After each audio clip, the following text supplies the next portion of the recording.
오늘도 성령 충만을 사모하셔서 새벽을 깨우며 기도의 자리에 나오신 모든 성도님들을 환영하고 축복합니다. 우리의 삶을 주관하시고 항상 선하고 복된 길로 인도하시는 하나님 아버지께 영광과 찬송을 올려드립니다. 언제나 믿음 위에 서서 말씀 붙잡고 기도하는 모든 대항의 가족들 되게 하여 주옵소서. 참된 위로와 평안은 오직 하나님께서 주시는 줄 믿으며 날마다 은혜의 자리를 사모하며 나아가게 하옵소서. 사람으로 위로받으려 하지 않고 소유에 많고 적음으로 안도하거나 걱정하는 인생 되지 않도록 인도하여 주옵소서. 결국 나의 삶을 완성시키시고 선하고 온전하신 하나님의 뜻대로 우리를 인도하실 신실하신 하나님을 바라보는 믿음의 백성 다 되게 하옵소서. 담임 목사님과 원로 목사님의 가정을 지켜주시고 늘 평안하여 든든히 서가게 하옵소서.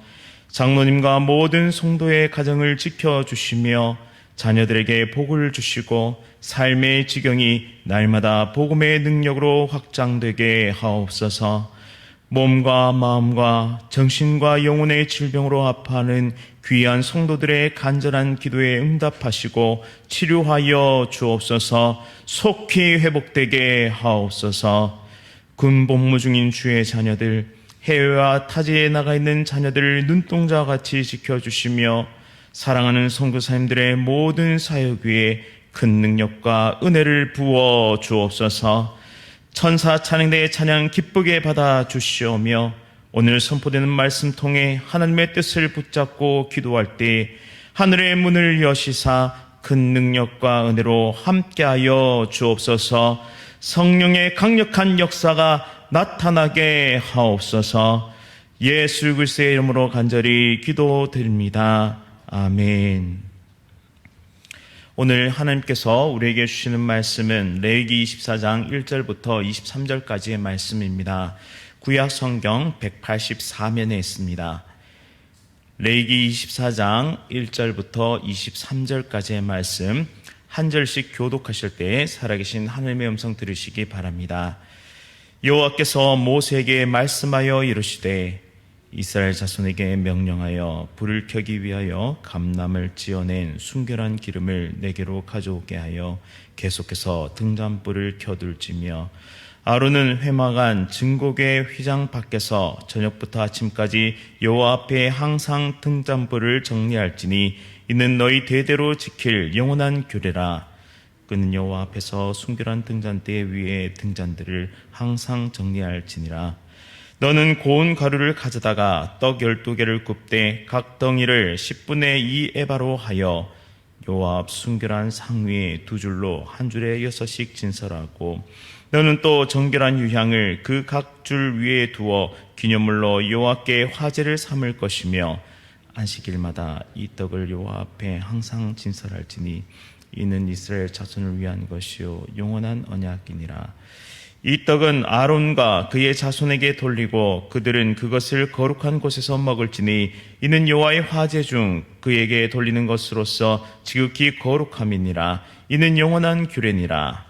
이스라엘 자손 중에 그의 어머니가 이스라엘 여인이요 그의 아버지가 애굽 사람인 어떤 사람이 나가서 한 이스라엘 사람과 진영 중에 싸우다가 그 이스라엘 여인의 아들이 여호와 이름을 모독하며 저주함으로 무리가 끌고 모세에게로 가니라. 그의 어머니의 이름은 슬로미시요 단지파 디브리의 딸이었더라. 그들이 그를 가두고 여호와의 명령을 기다리더니 여호와께서 모세에게 말씀하여 이르시되 그 저주한 사람을 진영 밖으로 끌어내어 그것을 들은 모든 사람이 그들의 손을 그의 머리에 얹게 하고 온 회중이 돌로 그를 칠지니라. 너는 이스라엘 자손에게 말하여 이르라. 누구든지 그의 하나님을 저주하면 죄를 담당할 것이요 여호와의 이름을 모독하면 그를 반드시 죽일지니 온 회중이 돌로 그를 칠 것이니라. 거류민이든지 본토인이든지 여호와 이름을 모독하면 그를 죽일지니라. 만일 사람을 쳐 죽인 자는 반드시 죽일 것이요 짐승을 쳐 죽인 자는 짐승으로 짐승을 갚을 것이며 사람이 만일 그의 이웃에게 상의를 입혔으면 그가 행한 대로 그에게 행할 것이니 상처에는 상처로, 눈에는 눈으로, 이에는 이로 갚을지라.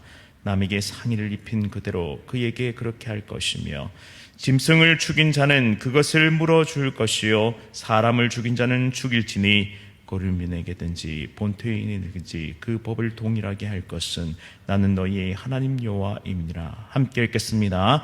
모세가 이스라엘 자손에게 말하니 그들이 그 저주한 자를 진영 밖으로 끌어내어 돌로 쳤더라. 이스라엘 자손이 여호와께서 모세에게 명령하신 대로 행하였더라. 아멘. 은혜의 빛을 사모하는 삶의 예배자, 은혜의 빛을 사모하는 삶의 예배자라는 제목으로 말씀을 선포하겠습니다. 1942년 2월 10일에 제정된 이스라엘의 국장은 파란색 방패 안에 7개의 촛대를 가진 등잔대, 즉 메노라가 그려져 있습니다. 이 메노라 양쪽에는 하얀색 올리브 가지가 감싸 안는 형국이고, 또 이 메노라 안에는 이스라엘이라는 히브리어가 적혀 있습니다.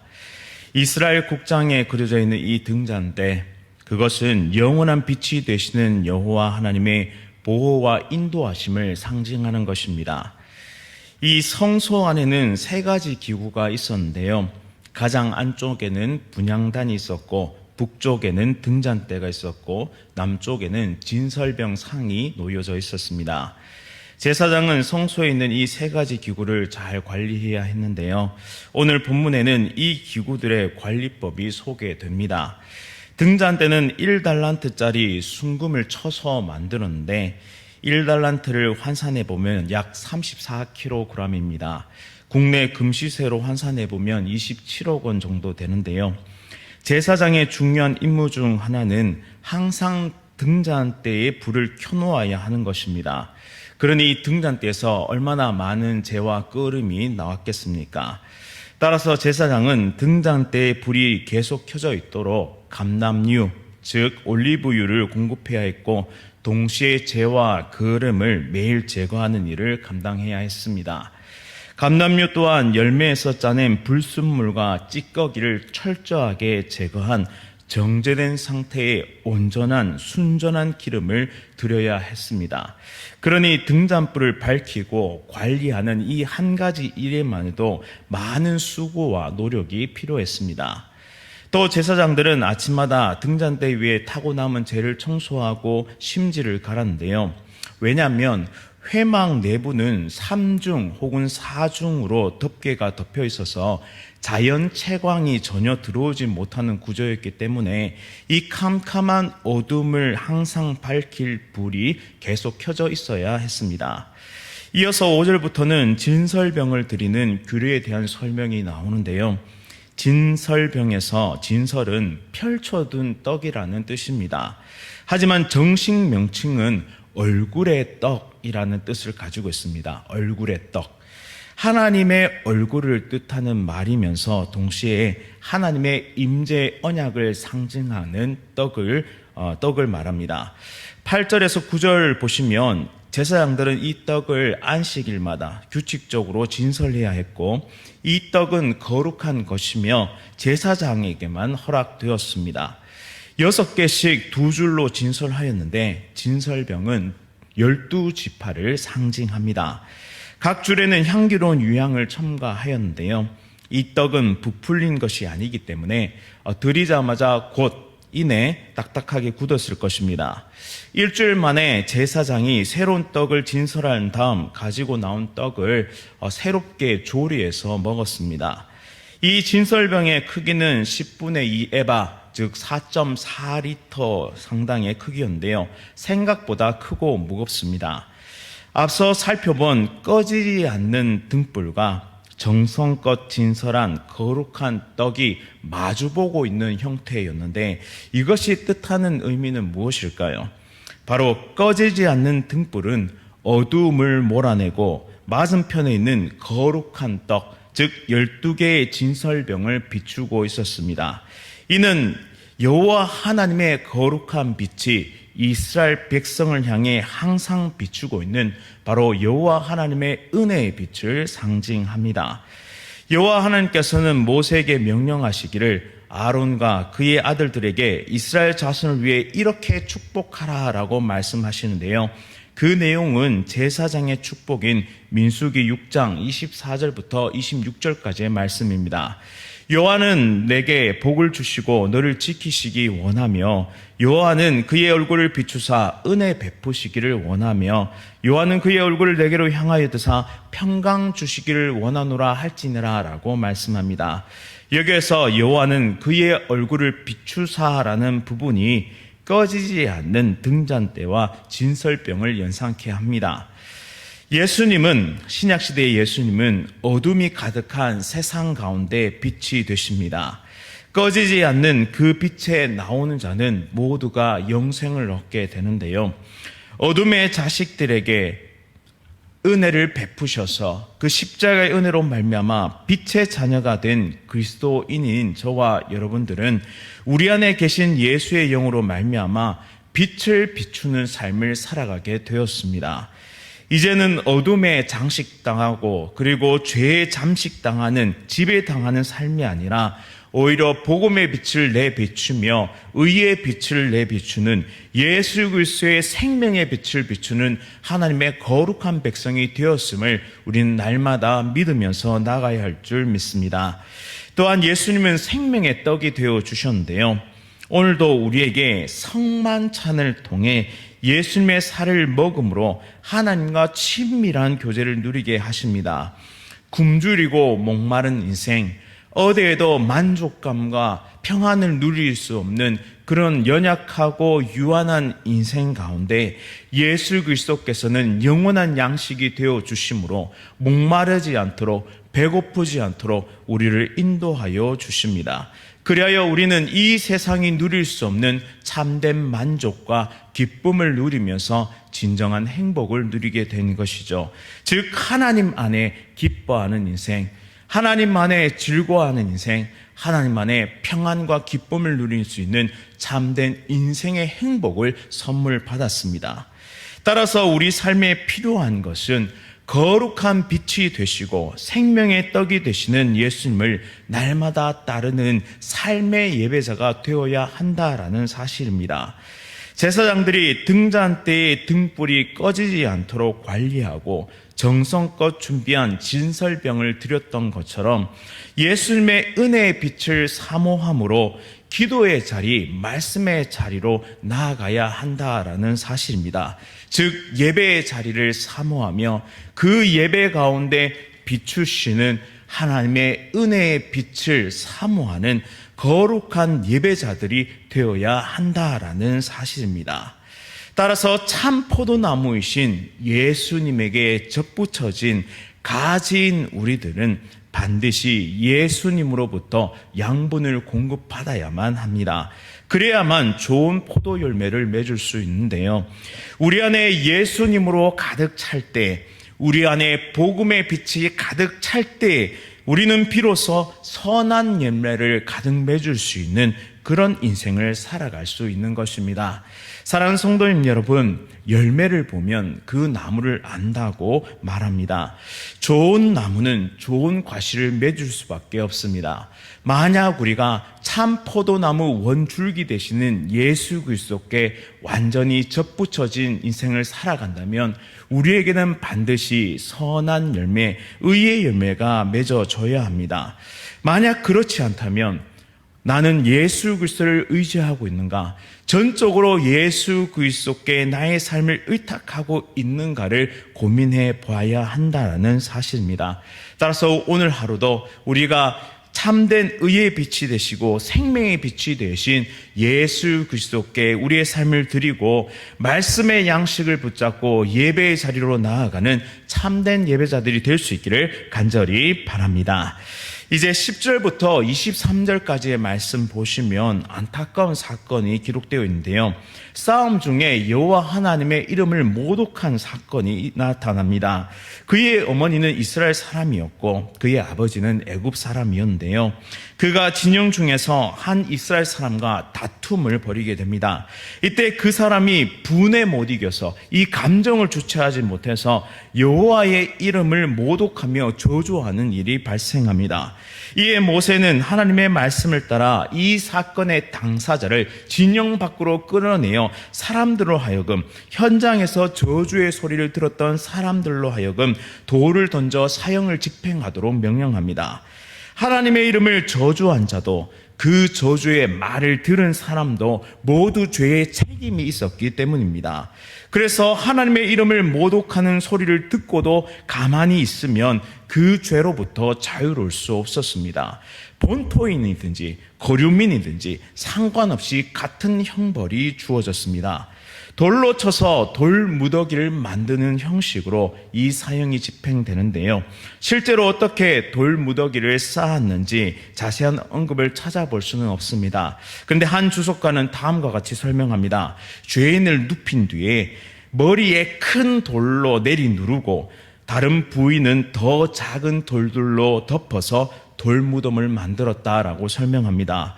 왜냐하면 사람들은 이 돌무더기를 보면서 죄악의 심각성을 깨닫는 그런 교훈적 장치로 활용되었기 때문입니다. 그만큼 중대한 죄악이라는 사실입니다. 이어서 17절부터는 사람을 죽인 자와 짐승을 죽인 자에 대한 처리 방법이 나오는데, 반복해서 등장하는 원리는 무엇이냐면 그가 행한 대로 그에게 행하라는 동해보복법이 설명됩니다. 남에게 상해를 입힌 그대로 행하라는 것이죠. 이는 정당한 처벌을 하는 동시에 더 심한 보복을 할 수 없도록 금지하는 것입니다. 이에는 이 눈에는 눈이라는 이 법은 보복의 수위를 정함으로써 과도한 개인적인 보복을 막았습니다. 동시에 피해에 대한 정당한 보상을 명령하여 공동체의 질서를 세우도록 만드셨는데요. 하나님은 이처럼 정당한 처벌을 시행하게 하십니다. 그러면서 동시에 원수 갚는 것을 하나님의 진노에 맡기고 인내하도록 만드십니다. 징계의 한계를 지정한 이 동해복수법은 바로 형평성과 함께 이 복수심에 불타오를 수 있는 인간의 마음을 억제하는 기능까지 가지고 있습니다. 오늘날 이 동해보복법을 적용하기에는 어려움이 따른데요. 하지만 모든 심판의 주권자가 바로 하나님이라는 이 사실은 오늘날에도 원리로서, 신앙인의 원리로서 그대로 적용되는 원리입니다. 악한 자들에게 정당한 처벌이 이루어지지 않는 경우가 허다한 그런 세상을, 바로 피해자들이 고통받는 세상을 우리는 살아가고 있습니다. 공정한 판단과 올바른 보상이 이루어지지 않는 억울한 경우도 우리 인생을 살면서 우리는 경험하게 되죠. 그럴 때는 우리는 너무나 억울하고 그리고 고통스럽습니다. 하지만 우리는 의로운 재판장 되시는 하나님께 모든 결과를 맡겨드려야 합니다. 하나님께서 친히 원수들을 재판하시고 징계하심을 믿으면서 그 모든 원수 갚음을 하나님께 내어드리는 것이죠. 하나님은 그 행한 대로 반드시 보응하시는 분이십니다.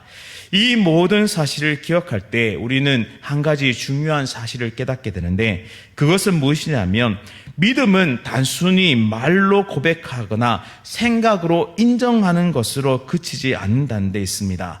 믿음은 믿는 대로 살아내는 것입니다. 즉 하나님의 주권이 오늘도 나를 다스리시고 이 세상을 통치한다면 우리는 하나님의 명령 앞에 겸손히 순종해야 한다는 사실입니다.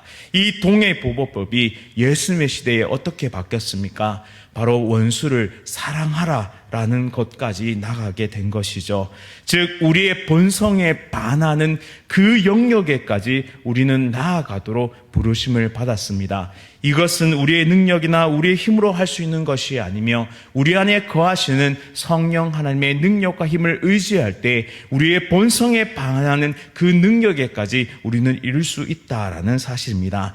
오늘 하루도 우리에게 은혜의 빛을 비추시는 여호와 하나님, 그리고 오늘도 우리의 삶을 주관하시는 하나님 앞에 우리의 모든 삶을 드리며 삶의 예배자, 삶으로 살아내는 예배자가 될 수 있기를 간절히 바랍니다. 말씀을 기억하면서 함께 기도하겠습니다.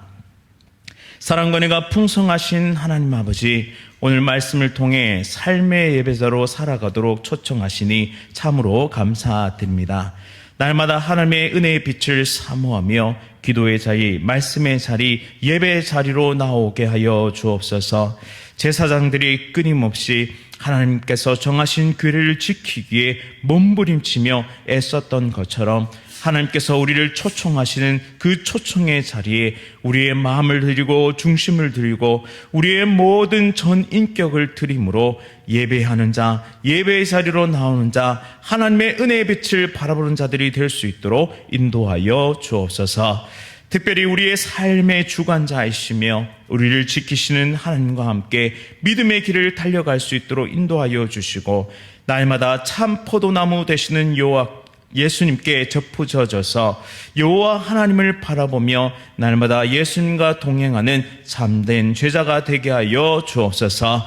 오늘 시간 간절히 기도하는 모든 성도의 기도에 신실하게 응답하실 줄 믿사하며 하늘의 문을 여시사 우리의 메마른 심령에 단비를 내려주시고 성령의 강력한 바람이 우리의 삶의 모든 것을 새롭게 하여 주옵소서. 기도의 능력을 체험하는 복된 하루 되게 하여 주옵소서.